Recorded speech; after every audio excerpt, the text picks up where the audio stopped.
tell me where he felt like he got his muse from?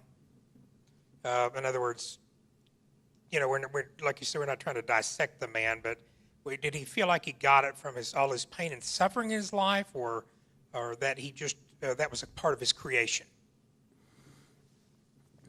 It's hard to say. It is said that he was a sickly child, but he didn't have, from what I can tell, a particularly unhappy childhood. And really,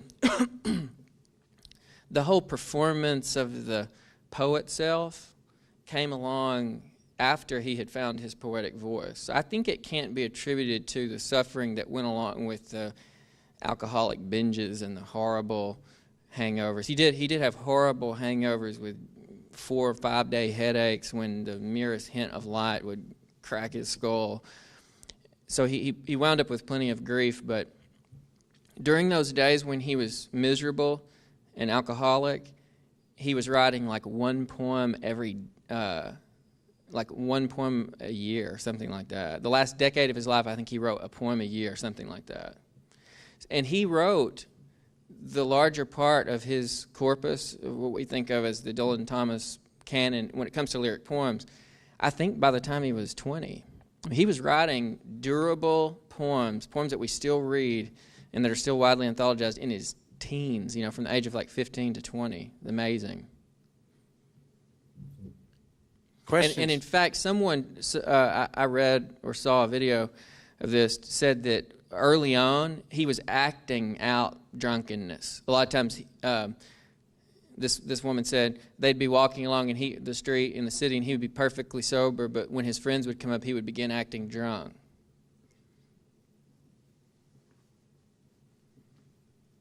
Questions, comments?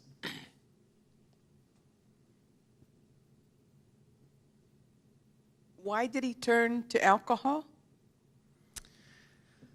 Well, he does seem to have been invested in, the myth of the disheveled, drunken poet.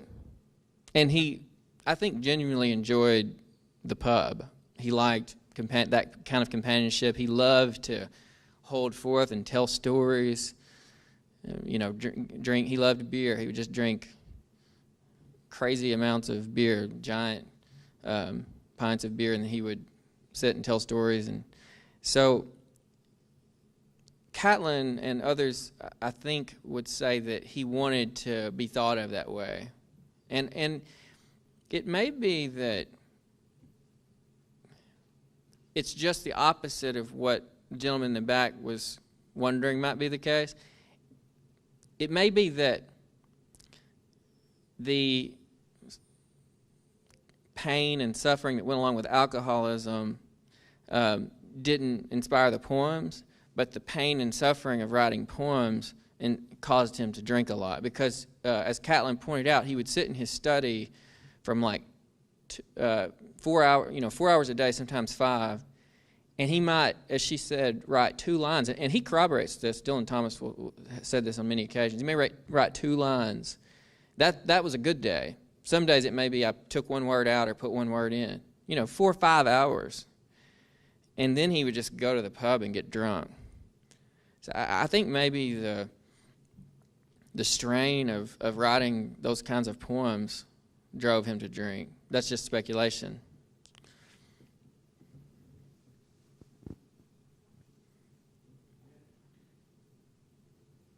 Any other? Okay, thanks. Couple questions. Where did he go to college, number one? And secondly, you didn't mention anything about his father. Was he an influence in his life? And thirdly, was there anything in his background that led him to go to become a poet? Yeah, and I'm glad you asked about the father. The father was important. When Dylan Thomas was 4 years old, his dad would read Shakespeare to him. And his mother, who really pampered him, would say, "Don't read Shakespeare to him. He's 4 years old." And the dad said, he'll remember something. He'll get something from this. And this comes back to something I said in my lecture.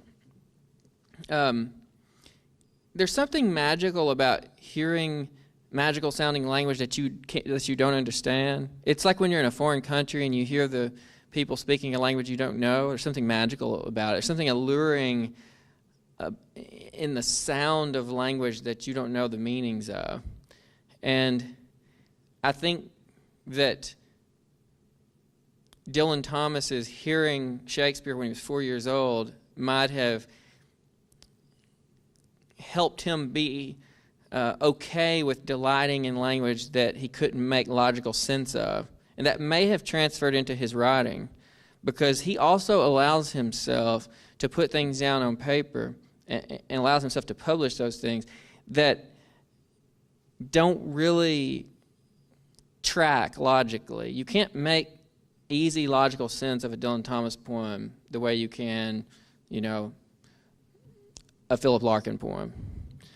So I think that's one way in which the father was a huge influence. And the father had a good library, and Dylan Thomas read a lot of classic English literature in his father's library. And he continues to love those things that he found early. Hardy, Yeats, I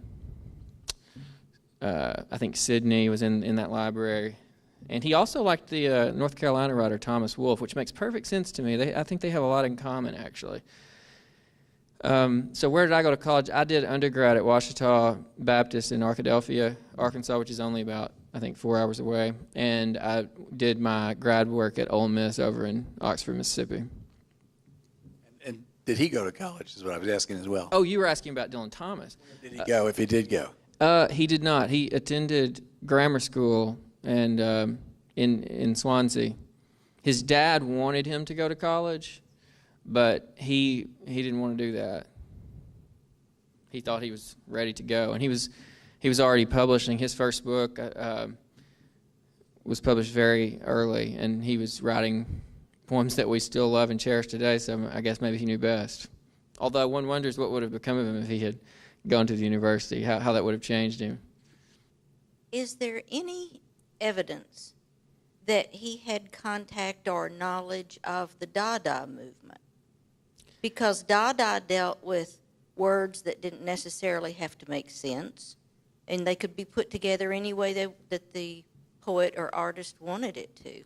Did he have any knowledge of that He you know did. of? He did. He never allowed himself to be annexed by the Surrealist movement, but he was aware of it.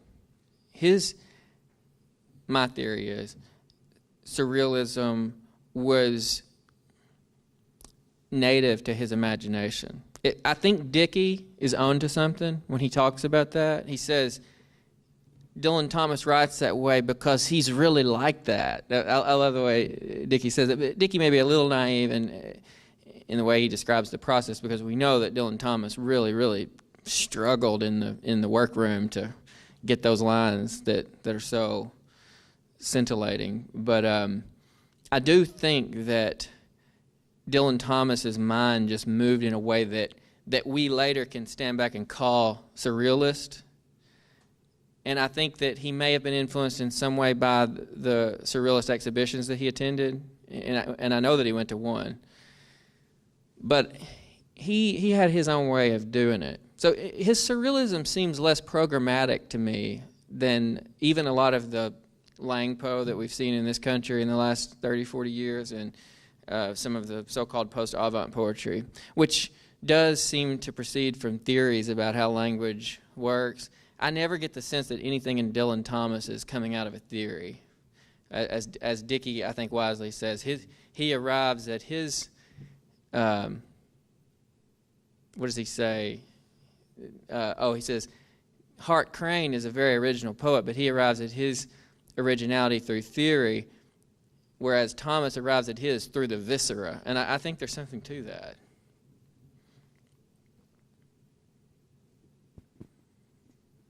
Do you think our culture has caricatured him, or do you think the things that he's remembered for are a good spectrum of who he actually was?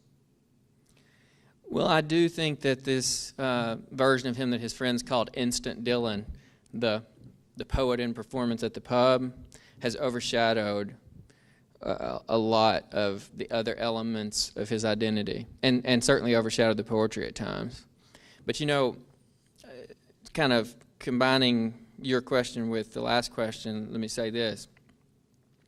Catlin said in one of those clips that she sometimes wondered whether he ever got past his childhood. And this is a charge that you see critics making too. Oh, he's obsessed with child. He's so sentimental. He can't get past his childhood. But see, y'all know from talking to children that they often do things with language that could be characterized as surrealistic or experimental. And also, people, when they're sleep talking, will just spontaneously generate language that could pass for avant-garde poetry. Most people allow the apparatuses of censorship and personality editing that are clamped down on us as we grow up to kind of push them away from that kind of playfulness with language. Dylan Thomas never let that happen to him. And so there's a sense in which his attachment to childhood is a strength of his when it comes to writing poetry, because he stays in touch with that child mind, the native surrealism of the child's mind. And so I often think that criticism is coming out of envy or just a limitation on the part of the critic. So I think he has been misunderstood in that way as well. But yeah, all the drunkenness and bad behavior at parties has overshadowed his poetry sometimes. And the same thing, incidentally, has happened to James Dickey, who idolized Dylan Thomas and was rather his match when it comes to bad behavior at parties. Thank you all for coming.